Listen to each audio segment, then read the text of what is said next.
How to change your profile photo on YouTube on your iPhone. Want to personalize your YouTube presence? Let's change your profile photo using your iPhone. Open the YouTube app on your iPhone and ensure that you're logged in. Tap on your profile icon in the bottom right corner and select your channel. You can do that by clicking on your name. Then tap on the pencil icon, which is the edit button. Tap on the camera icon over your current profile picture to change it. Choose a new profile photo from gallery by clicking choose your photos, or take a new one by clicking take a photo. Then adjust if needed.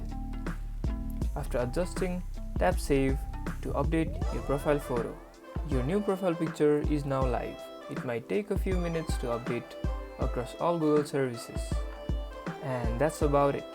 If you guys enjoyed this video, or if this video managed to help you, don't forget to smash that like button and subscribe for more videos like this.